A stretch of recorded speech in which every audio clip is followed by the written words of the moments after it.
I'm gonna just keep it frank. You know, my mom been hitting me up and just been wanting to talk about this hip hop conversation we've been having. So we're gonna bring her in and let her give, ask questions and ask our perspectives, and let's hear her perspectives as well. So, Miss Michelle, how you doing? Well, peace to the guys. How are y'all? Peace, Yes, peace. ma'am. Good, we good. Very So, good. so we talked hip hop. I know you heard a little bit about Nas and Jay, but just your outlook on hip hop and just how do you want to angle asking our perspective on hip hop right now? Right. So let me position myself. I position myself as literally coming into being introduced to hip hop at its advent. Yes, Can ma'am. you imagine that? Some people are like, you know what? They call me Miss Michelle. You know what, Miss Michelle? Do you remember when Google came in? Do you remember when the computer came? I'm not dating myself. Don't count. But like you had some milestone events that happened, Absolutely. on this journey. And hip hop was one of those milestones, right? Just to see the creative minds of our people and community to come and create this genre. I mean, we've created many genres, but again, I'm at the admin of it, right? I'm in Yes, ma'am. Brooklyn, and I won't get into the history of it, but ultimately, I came You to. can if you want to. No, I won't belabor this. I won't belabor this. But I Okay. did at a point I moved to starting my own company, I Am Music Group, right?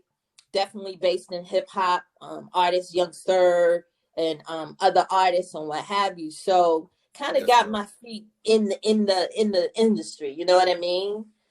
But Yes, ma'am. always in mind of watching this baby come to birth. So um I think it was the other night we had a discussion and it was like, is hip hop dead? I mean, I know that discussion has been weighed around and tossed around and discussed for a while, but Right. and well, let me ask you, is so what do you think? Is hip hop dead? I feel like hip hop culture is dead in the mainstream. I do feel like hip hop culture is dead in the mainstream. I feel like Mm, hip hop is still alive, but I feel like in the mainstream, hip hop culture is not. It's not here. It's I not respect that. visible. I respect that. Like you talking about underground and those artists that if you know, you know. Yeah, I feel like, but due to different platforms, and it's amazing because we are walking into the a era of podcasts and shows and things of that nature, and these shows like a Drink Champs, like the Math Hoffa show, or even $1 million Worth of Game, or these shows, I feel like they're keeping hip hop alive in a sense. You know what I mean? Like they're interviewing. Like I just watched the Drink Champs with Big Daddy Kane the other day, and he literally was breaking down the infancy stages of hip hop, and Right. you know what I mean. And because their platforms is you got millions of viewers now, you know what I mean. It in a way that's keeping hip hop alive. You know what I'm saying? And That's keep, that's keeping hip hop alive because that was the advent of it. What is it today? Is this hip hop? are you Is talking this about hip like on the radio and stuff? on the radio? Because Oh that was yeah, the goal, right? The goal was ultimately as we came as hip hop evolved, or well, in the beginnings, you're coming out of, you know, you mixing and you're coming into mainstream. We're bringing this genre into mainstream, so that became the goal. right. So now, what is this in mainstream? What do we call it? Is this hip hop? No, it's just That's music business. yeah. I like that. It's just the music business. Mm-hmm. It's that's really a great question. And it's funny because I feel like even sonically it's Ooh, different. You know frequency. what I mean? Exactly. The culture is completely gone, and I think that has a lot to do with the generational gap and the disconnection of the generations and the culture and the history being passed down. So you got these people, so you have people getting into hip hop and they didn't do their research, due diligence. They didn't do their due diligence. So they're making music based on what they think hip hop is and doing it for money, not even for love.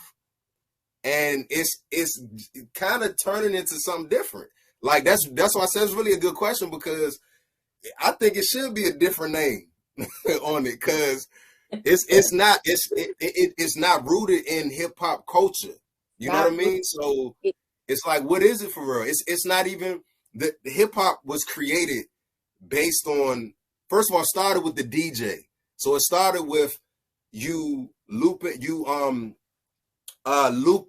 soul records and funk records, right? That's the infancy stages of hip hop. Now, people are literally getting an app or getting softwares and creating sounds and making music. It's different. I feel like it's completely different, in my opinion. Well, you do. Yes, ma'am. That brings. I'm sorry. That brings me into, because that's my opinion. I feel like I don't know what this is. This I don't even want to call it an art form, and I'm not trying to be disrespectful though.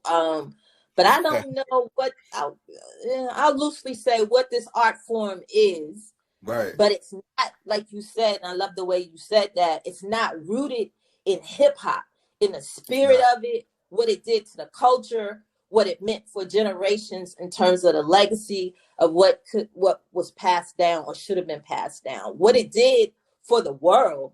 Absolutely. You know, like we hip hop affected and impacted the entire world. So much so now you got Afro beats and you got Hispanic rappers, like it's taking Korean rappers, like that's true. This tip being touched from edge to edge of the entire world. That's how impactful it was. And so it just begs to the question, was it too powerful? Did someone really just kind of plan to take it down? Because what's being passed on to our children now, like coming up in hip hop again at the advent, this thing is disrespectful to me. I came up, my mother is a music teacher. I came up with music. My path took me on the music path. And I don't even listen to what you call, I don't even want to call it hip hop. I don't even listen to it. I just don't even listen to it. I totally understand. That's where I am. So with that, I wanted to ask y'all, because just to a bigger conversation, because you know I've been listening to y'all and watching y'all lives and what have you, and I hear y'all debating the different debates. What makes an artist great? But specifically in hip hop, rap, or whatever this new genre is, what makes an artist great? Chaz, you want to start? What makes an artist great? I can go first. You want me to? Yeah. What makes an artist? That's a good question. I feel like what make an artist great. And also before I get that, I just want to comment on what you just said. I will say it's an art form, but I would say it's something different. And the fact that it's being grouped in with or being packaged with the tag hip hop is watering down the legacy and watering down the true art, true hip hop.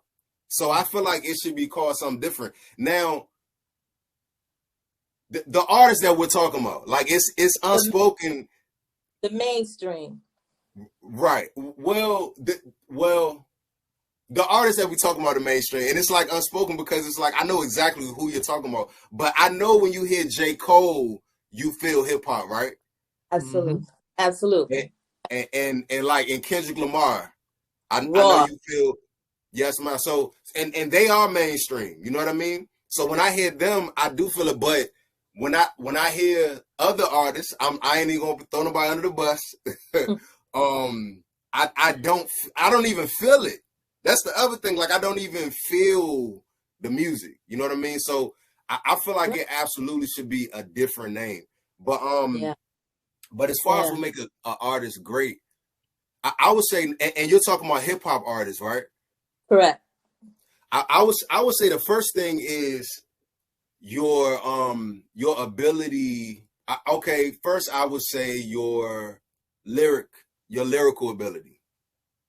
And what I mean by that is I'm not even speaking on quote unquote like metaphors or like you have to be a storyteller, or like everybody have their own style, but I feel like you should have a talent lyrically, whatever that talent is. You know what I mean? A skill set. It's a skill.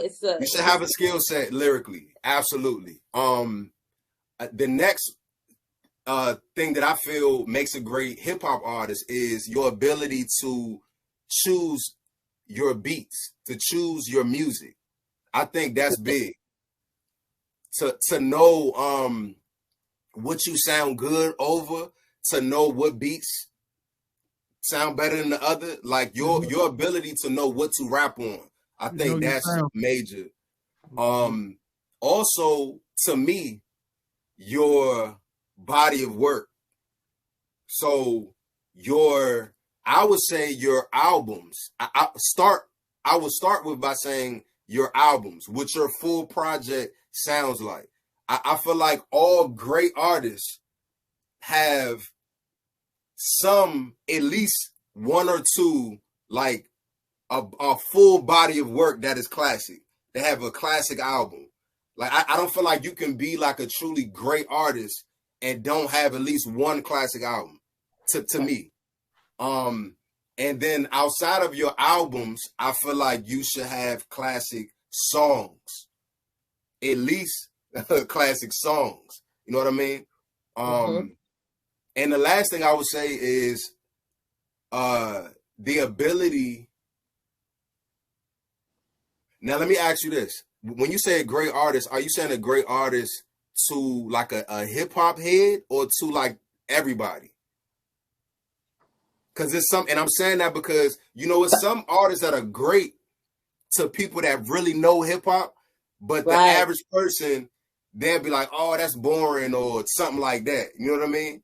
I think a real great, I think is levels to a greatness too. I think when you in the league of your own, when that red air, you can touch all of it. You're like universal almost. You can speak to the real hip hop heads. You can speak to the ones that ain't got no clue. Yes, sir. So and I agree with that. So so that is my last criteria. Your ability to stay true to yourself, but reach a lot of people. Right. But still staying true to yourself. Okay, so from that setup, because here's the setup. That was a setup question. Okay. The bigger question that I wanted to know, like, again, a lot watching y'all lives, y'all go a lot. You were talking about Biggie and Tupac. So today, I think it was, I was, because I'm thinking about doing some podcasts. I really am, just in terms of music and what we're putting out in this world. Like where this, because I think we've reached rock bottom. And you know, when you listening to music and what have you, and sometimes when you're in the matrix, you don't even know what you're listening to. Back historically, they used to say put knowledge or information in a book because Black people won't read it. Right. So now for like, go ahead, I'll be right back. Put negativity or what have you in the music over a dope beat, and you they'll sit there and brew on that and smoke to it and dance to it, but are you even really listening to the words, right? Yeah. And so I was like, lately I've just really been dissecting the lyrics, like what are we really putting out in the world? So, and that's by design. So there we are. So I asked Chaz today, I said, so what makes Biggie so, like, I mean, you know, Biggie's on your top. Biggie's on your absolutely. top. What Absolutely. makes Biggie great? What made Biggie great? I'm just So curious.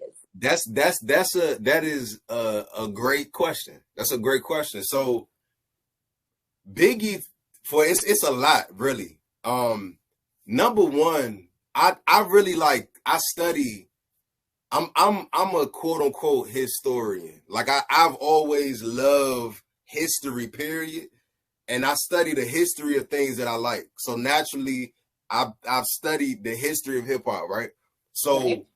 Biggie, I've seen like a lot of documentaries. I watched interviews of Biggie and all of that to like really know who he was, right? Okay. And Biggie is a very unique artist, right? So from just the ground level, right? Biggie started in Brooklyn rapping on the corner at the corner store, just freestyling to break beats. That's how Biggie started. Like the real essence of hip hop. You know what I'm saying? Just freestyling, battling random people on the corner. And then Biggie was discovered by Diddy because of the buzz he was getting in the street from being this lyrical artist, and he got discovered from being unsigned hype in the Source magazine, and he got signed to Uptown or whatever. So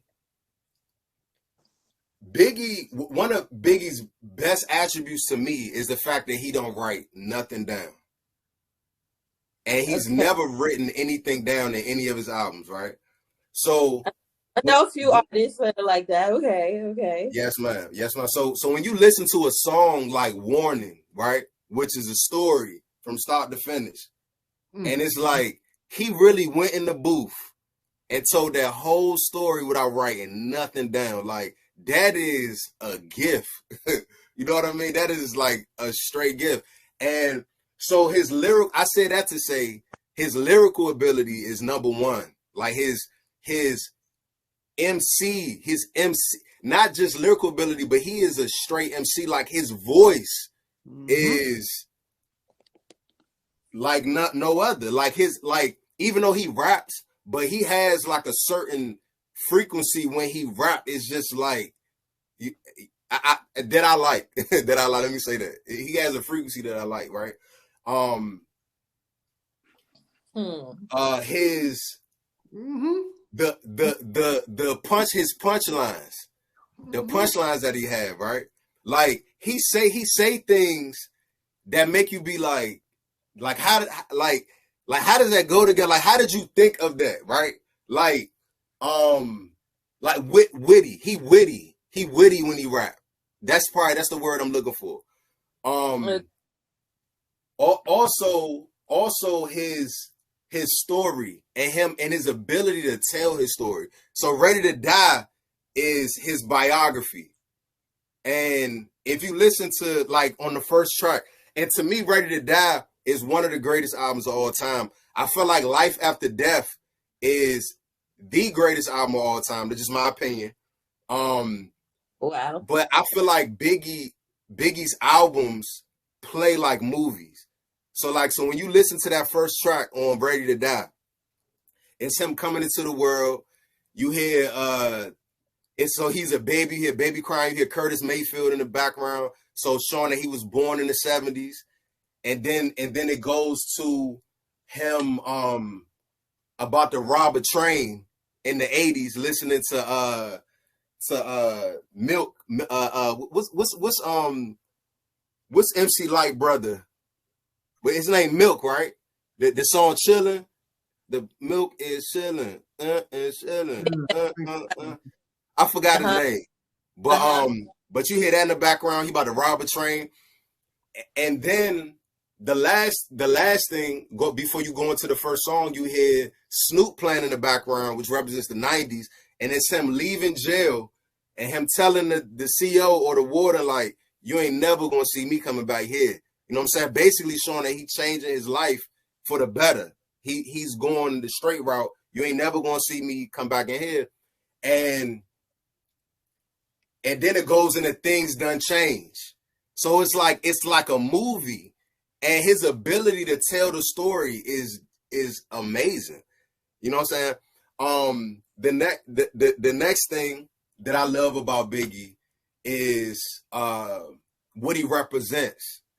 He represents somebody that really was going down the wrong path and changed his life for the better, and he always talked about it, and he always looked at himself like hope for people that are in the street, like stuff like saying stuff like from ashy to classy, you know what I'm saying, like stuff like that makes people that are in the struggle have some type of confidence or feel like, man, Biggie did it. I know I could do it. You know what I'm saying? Like he wore that on his sleeve. So I always loved that about Biggie. Man, what he, yeah. I mean, when we keep going. Chad, I agree with, because Biggie up there for me, like, because he took, listen, to be a great artist, it don't have to be just one side of a coin. You know what I'm saying? So he told the other side of a coin that no one told before him, for real, for real. You didn't really hear what that real gritty life was like until you heard Biggie.